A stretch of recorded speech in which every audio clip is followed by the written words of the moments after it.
Games as a service, live service games, however you might know them, are almost seen like a curse word in the gaming community. Live service games are notorious for being unfinished, buggy messes. Payday 3. With predatory microtransactions, battle passes, and pricing models. Helldivers 2, however, is a breath of fresh air, a diamond in the rough, in what has been the decaying genre of live service video games. Unless you've been living under a rock for the past month, you've probably heard of Helldivers 2 by now.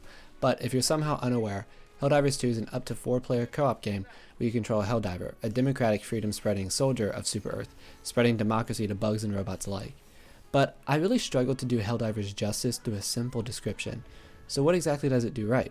Well, in my opinion, the most standout feature of Helldivers 2 is the Galactic War. 24/7, there's an ongoing three-way war between Super Earth, the Automatons, and the Terminids. There's an advanced system working under the hood and being controlled by a game master, kind of similar to tabletop RPGs, that gives out major orders to the community, causes the enemy factions to attack Super Earth-controlled regions, and allows the Helldivers to liberate enemy-controlled planets.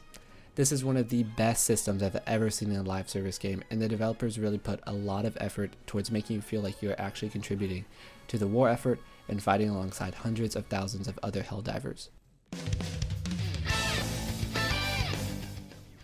I'm not being hyperbolic when I say Helldivers 2 is genuinely the most fun I've had playing a video game in ages. The gunplay feels remarkably good, and you can tell a lot of effort was put into the various in-game systems.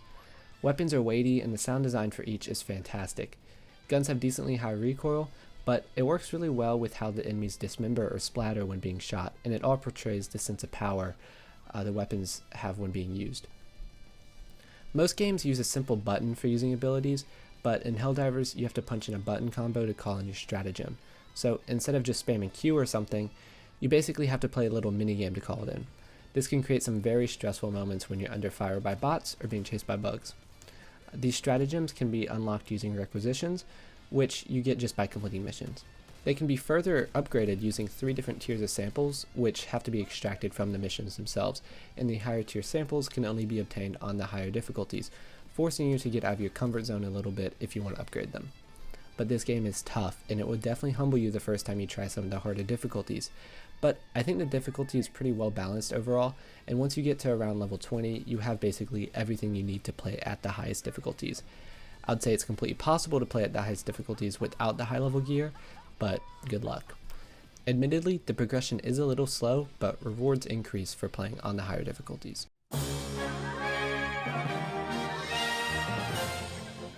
While Helldivers 2 does have battle passes called war bonds in the game, they're done in a way that I never really thought I'd see from a modern multiplayer game.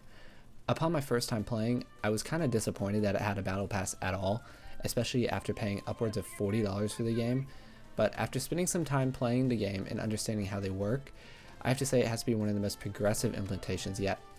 There's no flashy advertisements to upgrade to the premium war bond, and the free war bond actually has more content than the paid one, and I would argue to say that the content in the free one is better anyways.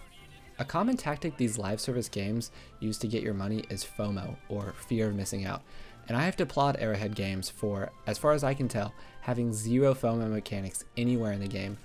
All premium passes are available forever and can be purchased and completed whenever the player feels like it. The premium currency in the game, called super credits, are also possible to get just by playing, both in the war bonds and in mission worlds. This kind of anti-FOMO model is so refreshing whenever it seems like every other multiplayer game is using seasons for their content to keep you grinding. Instead, Helldivers 2 uses this actually fun and replayable gameplay loop to keep you engaged. This leads me into what is actually in the war bonds. Helldivers offers cosmetic upgrades for armor, helmets, and capes that can be rewarded through the war bonds or purchased using super credits in the in-game store. The game's unlockable weapons are obtained through both the free and premium war bonds, with some weapons being locked behind the premium war bonds. I'm gonna be honest, I'm not 100% a fan of this system. I don't really like the idea that there could theoretically be a meta weapon or armor set locked behind a premium currency. However, since the game is purely PvE and it's completely possible to get the super credits without paying a dime, I think it's fine. For perspective, I have just over 30 hours played and have nearly enough super credits to unlock the premium pass just by playing. There's obviously ways to min-max your time and grind out a lot more super credits in a much shorter time, but just wanted to add that note. And at the time of recording, the current meta gear is available in the free Warbond, so you're not really missing out on much. Speaking of the meta, one of the most controversial topics in the Helldivers community is the meta players. Every game develops a meta, and developers always try to balance gear to fit their own vision. Up until about a week ago, the undisputed best stratagem combo was the Railgun plus Shield Bubble Backpack. They released a patch to nerf this combo, and while it received a lot of backlash from the community, I think it provides a really good insight into the balancing philosophy of the developers. I think they're trying their best to make any weapon viable for you to choose what you think is fun, which I respect and applaud. I'm going to pivot to talk about the industry as a whole and what games like Helldivers 2 are doing. Over the past few years, we've seen a long-needed shift from the dominance of AAA or even quadruple A game studios, and a surge of well-crafted games coming from smaller companies. Established studios like Ubisoft, EA, Activision, Blizzard, Bethesda were all once at the top, and we've slowly watched them crumble from mediocre after mediocre attempt at reboots, sequels, and live service garbage. Companies like Arrowhead Games behind Helldivers 2 or Larian Studios behind Baldur's Gate 3 have captured an unprecedented audience for their relative size, and I'm sure that the big game companies are rethinking their entire strategy right now. I'm personally sick of seeing these cheap attempts at getting gamers' money through predatory microtransactions and pricing models, and it's time for a change. But who's to blame? I'm no expert in the field, so it's hard for me to pin the blame for these poor games on any one entity, but I think it has something to do with these big companies simply getting too big for their own good, and the developers not getting the support they need from their corporate leaders. For smaller game studios, they typically have a larger company publish and market their games in exchange for royalties. These publishers also typically have a lot of say in the game's development and revenue models, and are usually responsible for the rushed development cycles and predatory pricing and microtransactions we've gotten so accustomed to. Gamers have been very vocal about their concerns for the industry too, but hopefully now that these big companies are seeing the insane sales numbers and record player counts, they'll change their ways. Cities Skylines 2, Payday 3, Suicide Squad, Modern Warfare 3, Overwatch 2, Starfield, the list just keeps going on.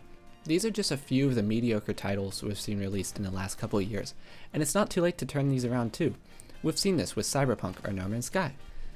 People don't want buggy, unfinished games, and Helldivers 2 shows perfectly that not only are live service co-op games still possible, but consumers are willing to invest in games made by smaller studios.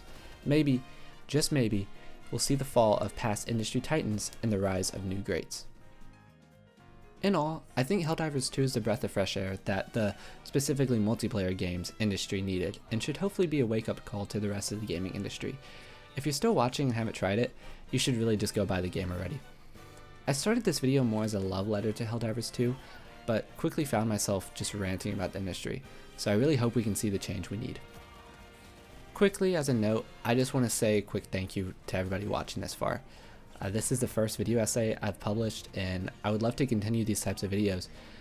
Let me know if you have any comments or suggestions, and I'll see you in the next one. Bye.